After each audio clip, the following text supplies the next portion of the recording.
They called it safety. I called it theft. Before that gavel dropped, here's how we got to that courtroom. My son told the judge I was getting confused. My daughter-in-law nodded like she was rehearsing compassion. They said they just wanted to keep me safe while planning an open house for my home in June. I'm 66 years old. I've taught children to read for 31 years.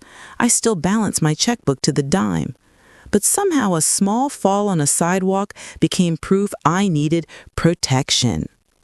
Then came the flyer, Cedar Pines Memory Care, left under my sugar jar. Then a bank alert, someone tried to add their name to my savings. Guess whose name? That morning, I walked into Summit County Courthouse with one promise to myself. I might lose my temper, but I won't lose my voice. Because love isn't control dressed as concern. And before the day ended, I made sure the key stayed in my own hand. Now let me tell you what really happened. It was 8:17 a.m. on a windy Thursday when I heard my son's voice through the thin door of Summit County Courthouse. A decade of Ohio winters had taught those doors how to rattle, and they did, humming against their hinges as if they were nervous for me. "Your Honor, Mom's getting confused," Trent said. "We're just trying to keep her safe." Safe. That word felt like a seatbelt cinching too tight around my ribs. I was 80 inches from the courtroom and 66 years old, holding my purse so tight the leather creaked. I had written my name in the flap with a ballpoint pen years ago, Caroline Pierce, so if I ever left it behind, it would find me. A habit from teaching first grade, label things you want to keep. The bailiff poked his head out. "Ma'am, they're ready for you." Inside, the carpet smelled like paper and old coffee.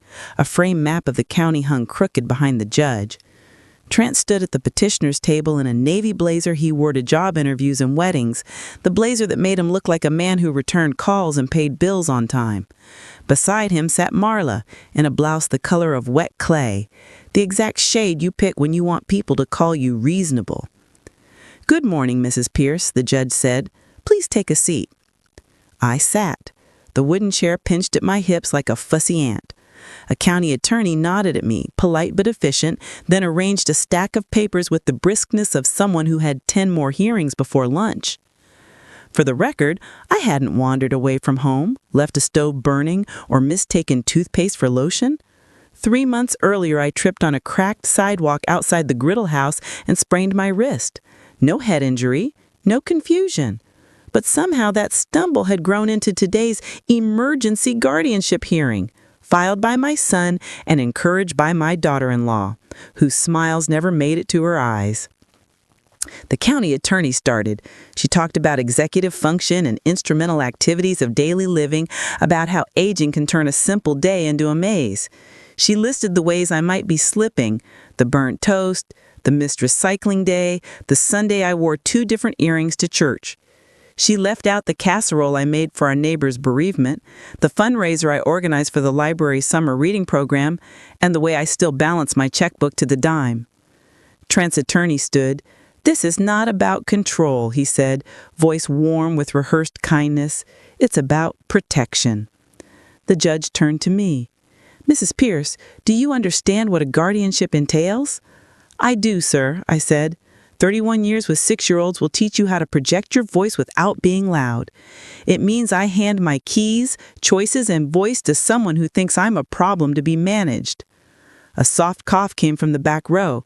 I didn't have to turn to know it was Ruth Delgado, owner of the Griddle House and my friend of 20 years. She'd taken off work to be here. Ruth is 5'2", built like a question mark turned upright, and gives the kind of nod you give a kid before they read aloud for the first time. I felt my heart find a steadier beat. The county attorney asked the judge to admit the petition. The judge waved her on and looked at me again, eyes not unkind. "Mrs. Pierce, has anything happened recently that made your son believe guardianship might be necessary?" 2 small things and 1 large one, I thought.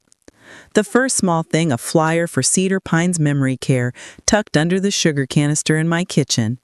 Marla had insisted she accidentally left it while tidying after Sunday supper. She pronounced accidentally like she practiced it in the mirror.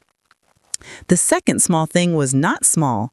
I was leaving Maple Street Pharmacy when I heard Trent behind a pickup truck in the parking lot. "June's perfect for the open house," he said. "Once guardianship goes through, we can list the property. Yeah, Mom's place on Laurel, corner lot." I stood behind a row of knockoff sunglasses and pretended to be the kind of person who'd buy neon frames. Trent's voice lowered. "It's for her own good." I stood in a courthouse now because my son was worried about ice on my driveway, scams on the internet, and, if we're done with polite words, the convenience of putting a "for sale" sign in my lawn. It was Trent's turn. He spoke about the time he found my mail piled on the kitchen table. He didn't mention I was sorting it into recycling because the last thing I need is another company asking me to try a new streaming service. He mentioned the stove. He didn't mention the way our church's potluck schedule has me cooking 3 times a month and how I use oven timers like a religion. "Mom, this isn't a punishment," he said, turning to me, eyes glossy. "You fell. You forgot. We're just helping." In that moment, my son looked genuinely frightened. Frightened in a way I recognized from this childhood, when storms gathered in July and sirens wailed, and he'd press his ear against my chest like my heartbeat could drown out thunder. The thing about fear is it can turn to love or control, depending on which door you walk through. The judge tapped his pen. "Mrs. Pierce, would you like to respond?" I stood. I didn't raise my voice. I let it carry. "I am not perfect," I said.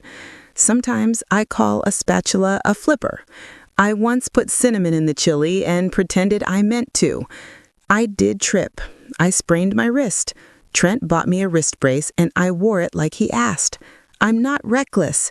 But I have taught this town's children to read for 3 decades.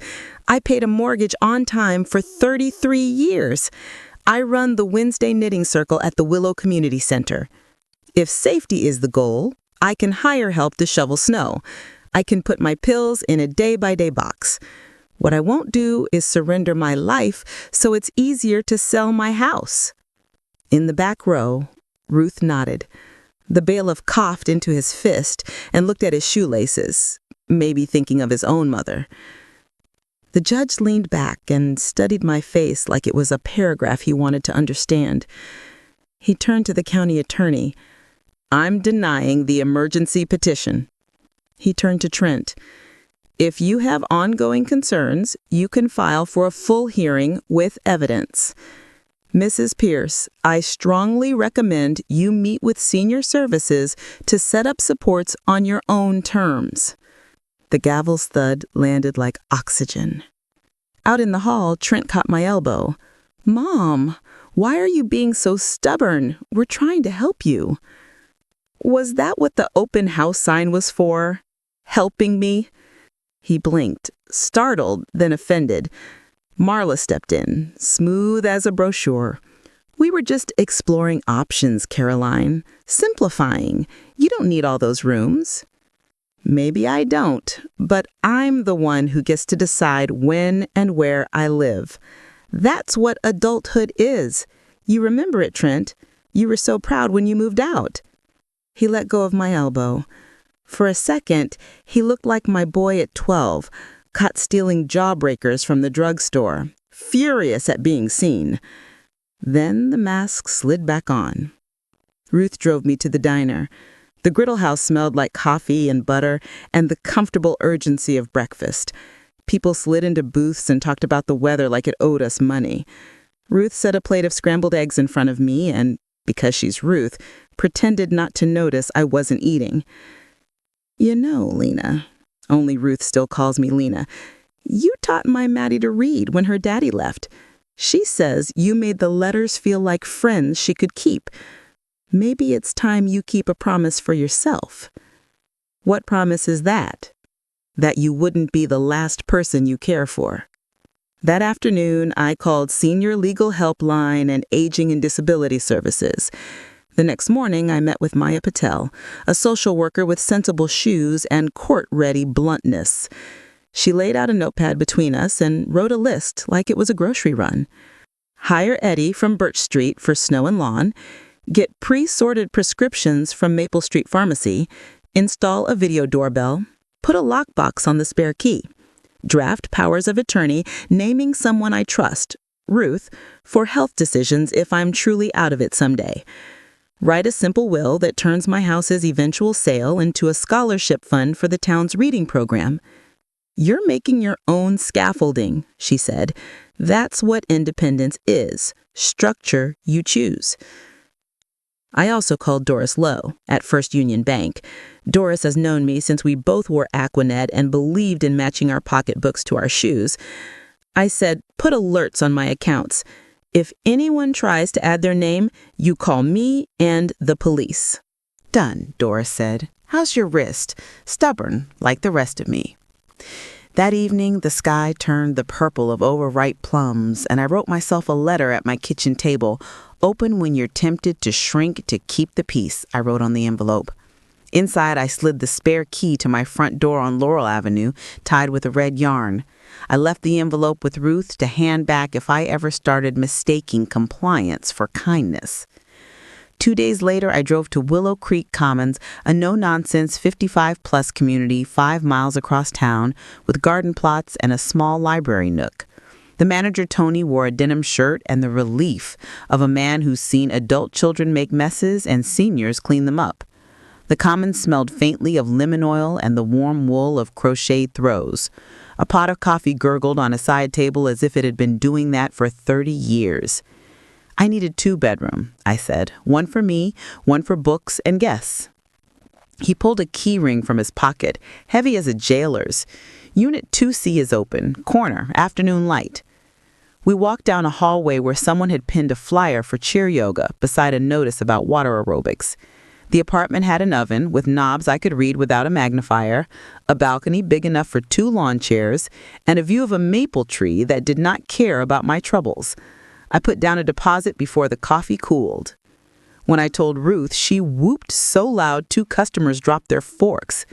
We'll organize a yard sale, she said. You keep the quilts, I'll price the rest. The yard sale looked like the past arranged on folding tables. Church ladies arrived with lemon bars and opinions.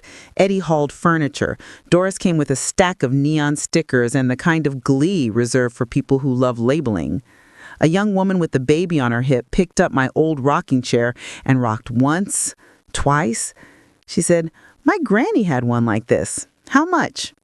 $5 if you promise to read that baby to sleep in it. She pressed the bill into my palm like a secret and whispered, deal. I kept the kitchen table with the ding in the corner where Trent carved his initials in 6th grade. I kept the blue mixing bowl my mother used for Sunday muffins. I kept the heavy quilts I'd stitched through winters when time moved like syrup. I did not keep the fear of being a problem. Trent and Marla drove by once. They rolled down their window and surveyed the tables, the women, the way my life had become inventory and laughter right there on my lawn. Trent lifted his eyebrows like a question. I waved. He didn't get out. Moving day arrived with a sky so clean you wanted to hang laundry on it. Willow Creek Commons welcomed me with a neighbor named June, who left a casserole on my counter and a note. Shrimp and grits, don't argue. I joined a Tuesday afternoon book circle that met by the fireplace. I signed up to volunteer at the community library. Nothing grand, just shelving paperbacks and talking to people who still like the feel of a spine in their hands. The manager looked at my resume with the kind of reverence you bring to a hymnal. She said, 31 years with first graders? That's better than a master's degree. We didn't cut off contact with Trent. I'm old, not spiteful. But I set rules. No surprise visits, no paperwork shoved across my table without notice, no conversations about your house when he meant mine. We met at the Griddle House for pancakes or at the library to wander the stacks like we used to when he was 8 and obsessed with sharks. If he said safety, I asked him to define it. If he said confused, I asked him to list which facts I'd gotten wrong. Specifics have a way of dissolving hysteria. For a while, he was cool as a fresh ironed shirt. Then Doris from the bank called. Carolyn, honey, Someone just tried to add their name to your savings. They had a photocopy of your driver's license. Signature didn't match. I froze everything and told them we'd be in touch.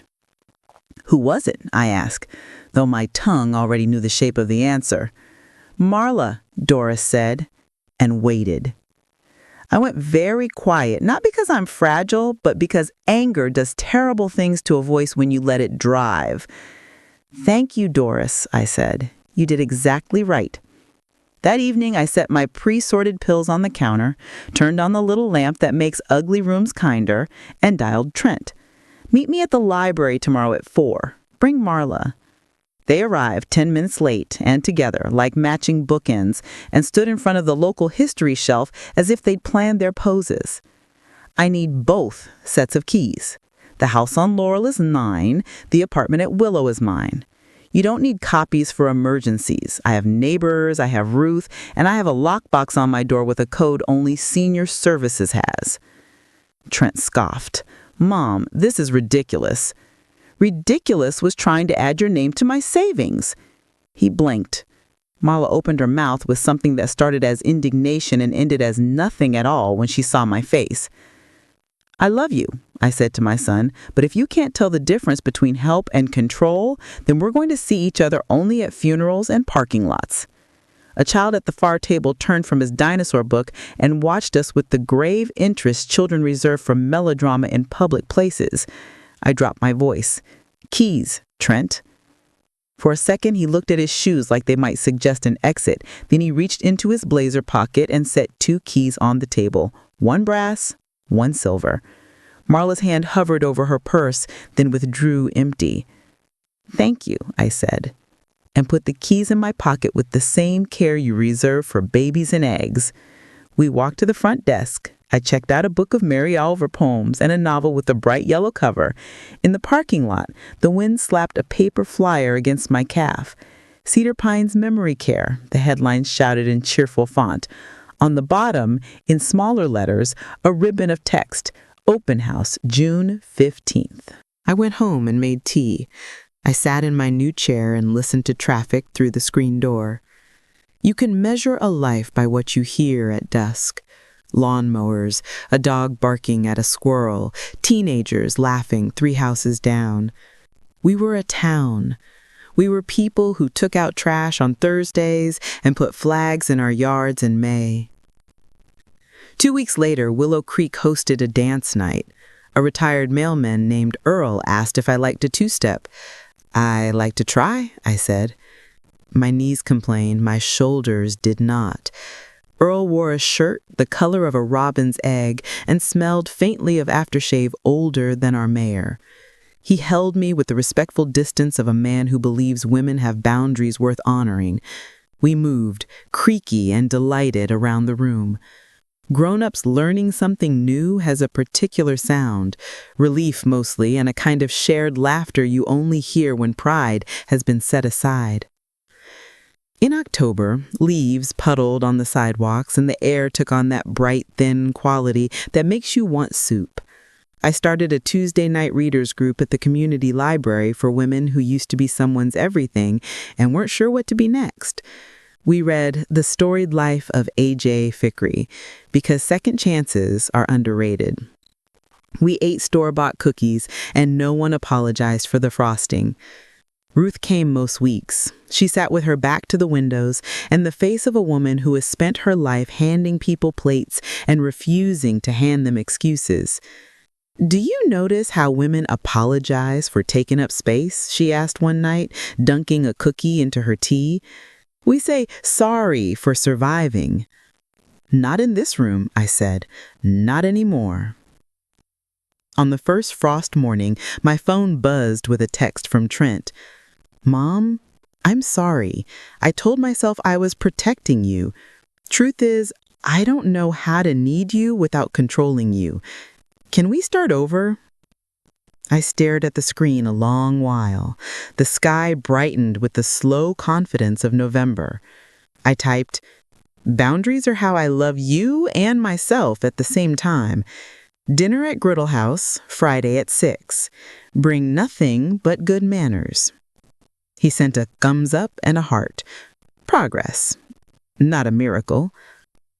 At dinner, he arrived 10 minutes early and nervous, the way he looked before driver's ed exams. Marla stayed home. He fiddled with the salt shaker like he owed it money. I was scared, he said. Finally, Dad's mom got confused and set the kitchen towel on fire and never told anyone. It made Dad mean. I thought if I held on tighter, I could stop it from happening. You can't stop time, I said. You can make it nicer. He nodded. Marla shouldn't have... He stopped, then shook his head, eyes wet. I shouldn't have tried to add my name to your accounts. It was wrong. It was, but owning it is right. He smiled, a small thing like the start of a sunrise. What can I do now, the right way? Show up when I ask. Take my no like a grown-up. Bring me a pie on Sunday, any kind that isn't pecan. Why not pecan? Your father loved pecan, and I don't need to remember him every time I eat sugar. He laughed. We split a slice of lemon meringue. He paid. He walked me to my car and didn't hover as I buckled in, which is a tiny miracle I would have missed if I hadn't been looking. Thanksgiving arrived like it always does, too soon and exactly on time. Willow Creek's common room filled with casseroles and distant cousins. Earl carved the turkey with the seriousness of a man who has been told he's good at it. We sang along to a playlist that made no sense. Sinatra, Dolly, Motown. The day smelled like cinnamon and coffee and the 1,000 tiny kindnesses women carry with them wherever they go. After pie, I went out to the balcony. The air was cold enough to surprise me. Cars moved below like careful insects. In the distance, a siren trembled and then fell silent. I slid my palm along the cool metal rail and thought of the girl I used to be, the one who believed if she followed every rule, she'd be safe. Safety, it turns out, is a moving target. Dignity is not. December brought snow like sifted flour and the city trucks scattering salt with weary efficiency. I learned to wrap a scarf twice and tuck it into my coat like my mother taught me. Trent called on Sundays and did not mention Cedar Pines. He asked about my book club, about Earl, about the library's after-school program. When he asked what I wanted for Christmas, I said, a bird feeder. And he delivered one the next day and installed it himself. We stood at the window and watched a cardinal arrive like punctuation. Doris at the bank called again shortly after New Year's. She said, I've been thinking about your scholarship idea. If you sell the house this spring, we can put the proceeds into a small endowment. It'll throw off enough to fund 5 summer reading stipends every year. 5? I said. That many kids? Maybe more if we can convince the Kiwanis to match. We met at First Union Bank and sat in a side room with a fake ficus and a stack of forms thick as a lasagna. We named it the Caroline Pierce Reading Fund and drafted language that would make a lawyer proud and a first grader giggle. At the closing for the house in March, the buyer shook my hand and admitted her daughter had sat in my classroom in 1998 and still spelled February without cheating. I handed over the keys and didn't cry. I had a different set of keys now and a fund with my name on it that wasn't about me at all. Spring is a loud apology here. The maple outside my balcony turned a green so bright it felt immodest. The Tuesday night readers tackled a thick historical novel and cheated by listening to the audiobook. Earl stopped by once a week with a loaf of bread from a bakery across town and stories about postal routes that taught me more about people than 20 marriages might. One afternoon, I walked to the community center and spotted Trent in the parking lot holding 2 coffees. He looked like a boy who'd been told to wait outside the principal's office and had decided to rehearse his apology. He handed me a cup. Is the reading group tonight? He asked. It is, I said. You can come if you promise not to talk about stocks or fiber internet. He smiled. I can listen. He sat in the back and did. The women talked about second chances and late life choices. One said she wished she'd left a bad job earlier. Another said she wished she hadn't left her small town just to prove she could. Afterward, Trent hovered like he was remembering how to ask for something without assuming he'd get it. "Mom," he said, "I found the letter you wrote to yourself on Ruth's counter, the one with the key. She gave it to me by accident when I dropped off a box for the church rummage sale. I read it by mistake before I realized what it was." I watched his face change as he spoke. Shame is a hard teacher, but an honest one. "I didn't know you felt like you had to shrink to keep the peace," he said. "Not with me." "I didn't know I did either," I said. Until I didn't. He took a breath. I gave the letter back to Ruth. "I'm sorry I read it." "Thank you," I said, "for telling me." June arrived with thunderheads the size of ships and the kind of heat that makes the air feel like a favor. The Cedar Pines open house happened without me. The flyer fluttered off the bulletin board at the grocery, and I stepped over it without a second glance. Marlo sent a text for my birthday. "Hope the day is restful." It wasn't exactly love, but it wasn't a petition either. I sent back a thumbs up and a picture of the bird feeder busy with sparrows. We planned the first scholarship ceremony in August in the library's community room, which has carpet that has seen war, and a wall of donated art that ranges from charming to ambitious. We printed certificates with gold foil and borrowed a podium from City Hall. The mayor promised to stop by if his tea time didn't run over, which is the kind of promise small towns specialize in. On the day of the ceremony, Ruth wore a dress with cherries on it and cried before anyone spoke. Doris set out cookies shaped like books and little cups of lemonade with too much sugar. The recipients were 5 kids who had turned their summer reading logs into works of art, stickers, drawings, misspelled reviews. One boy wrote, "I like this book because the dog doesn't die." When it was time to call names, I stood at the podium and felt something like stage fright and something like church. "Reading is how we make friends with people we haven't met yet," I said into the squeaky microphone. "It's how we find out we're not alone." Trent stood in the back next to a shelf of outdated encyclopedias and clapped until his palms went pink. He looked proud, not of himself, of me. It was a new look on him. It fit. Afterward, he walked me to my car. He reached into his pocket and pulled out a single key on a plain ring. "He found this at the bottom of my toolbox," he said. "It's a copy I made when I was being an idiot. I forgot it was there." He placed the key in my palm and folded my fingers over it. His hand was warm and a little shaky. "I am sorry," he said, "for the hearing, for the bank, for making safety an excuse for control." "I know," I said, "and I'm sorry for waiting so long to be clear." We stood for a minute in the parking lot together, 2 people with a history and a chance. The sun hit the glass doors and bounced back at us like a spotlight. Somebody's kid laughed across the street. A delivery truck hissed. August is never quiet. "I can't promise I won't worry," he said. "I can't promise I won't forget a word now and then.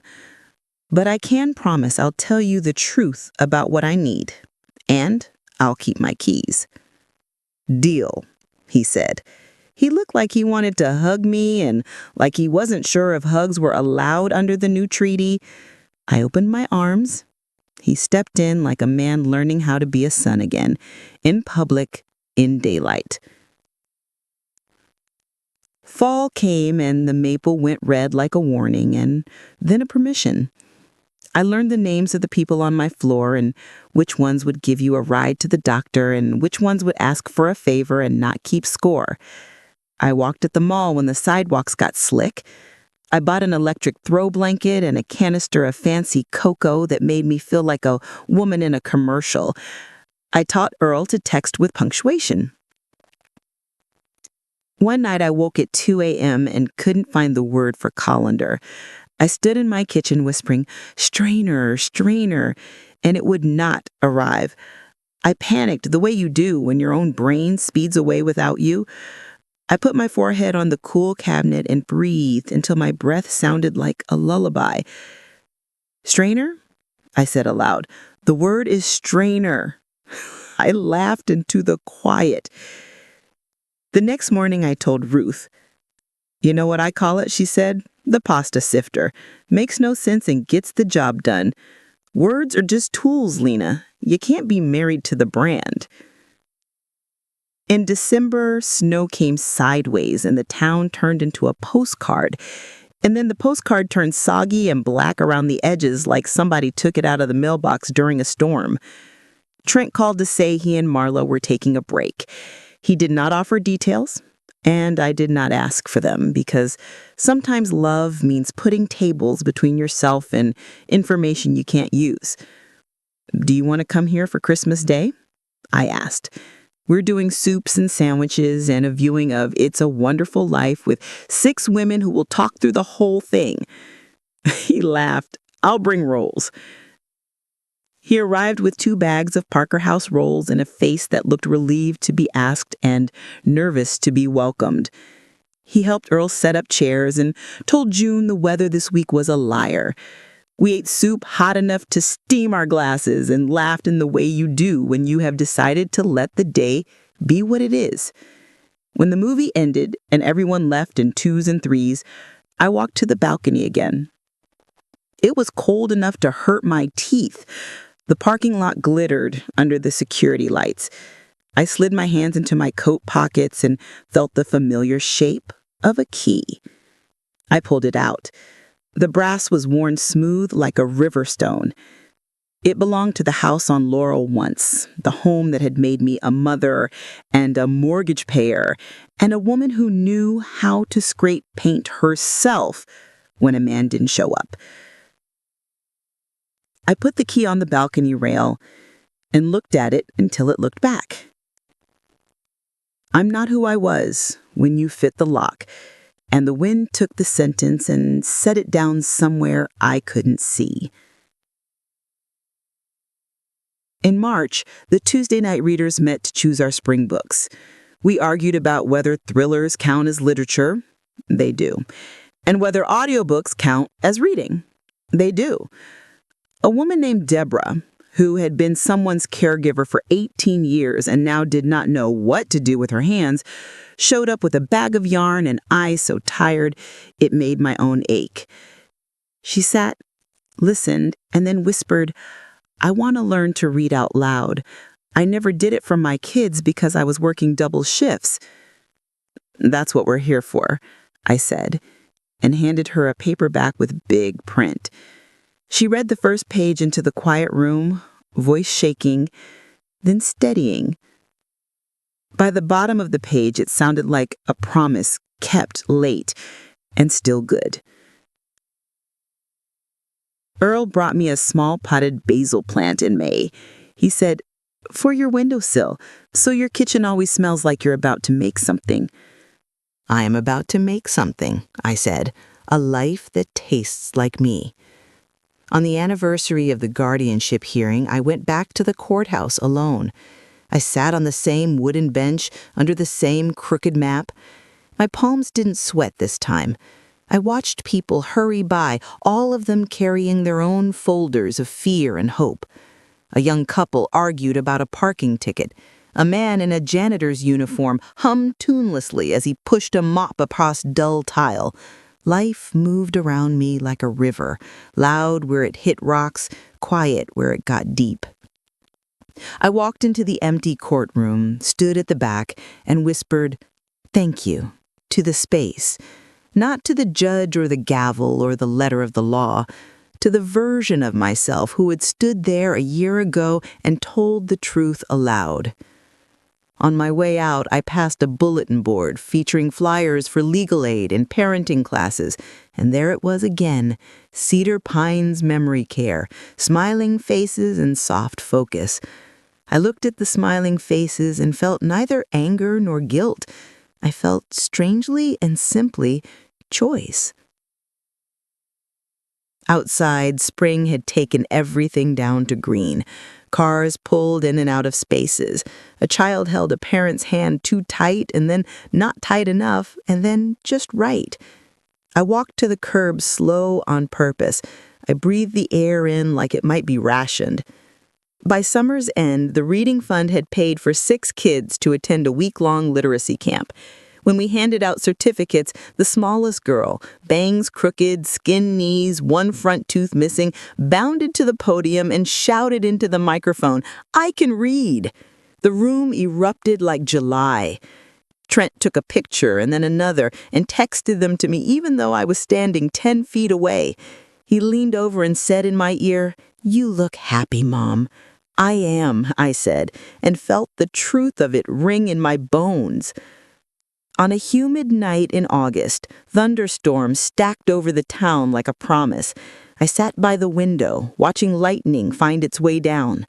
My phone buzzed. It was a message from Marla. "Caroline, I know I owe you an apology. I made choices I can't defend. I hope you'll let me make amends in the ways you choose. If not now, maybe someday. I wish you well." I stared at the words until they blurred. Then I typed back, "Thank you for saying so. My boundaries will stay. I wish you well, too." I put the phone down and listened to the storm. Rain pounded the road and ran along the curb until it disappeared into the dark. When I finally slept, I dreamed I was back in my classroom, chalk in hand, a sea of expectant faces looking up at me.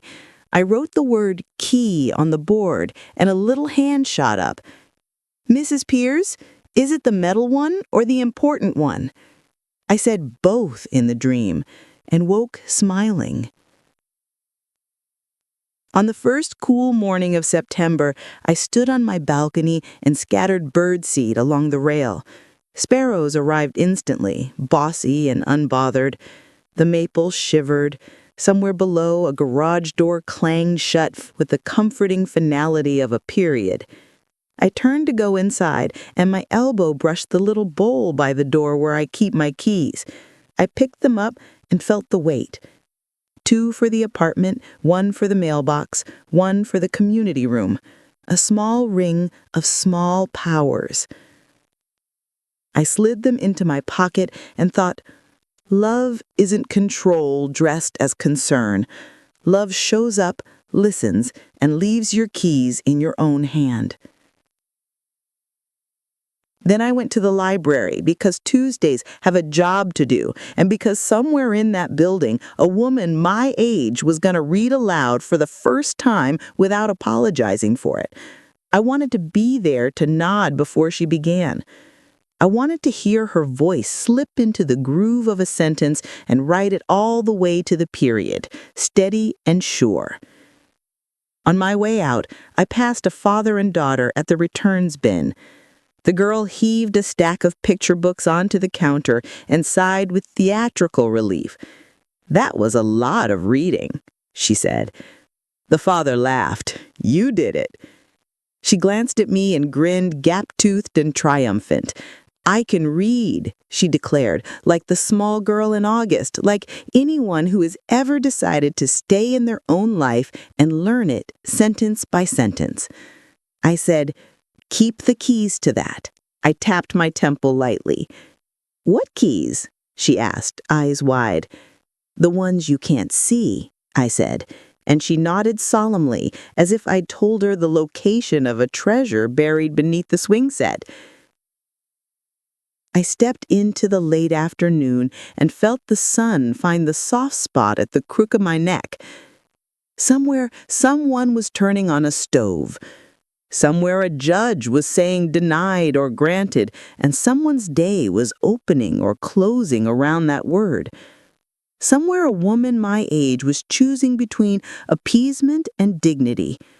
I hoped she had a friend like Ruth and a banker like Doris and a social worker with sensible shoes and a retired mailman who knew how to two-step without stepping on toes.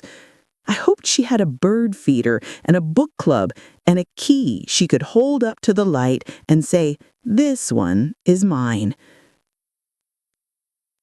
When I reached my car, I pulled my keys from my pocket. The brass flashed, the lock turned, the door opened.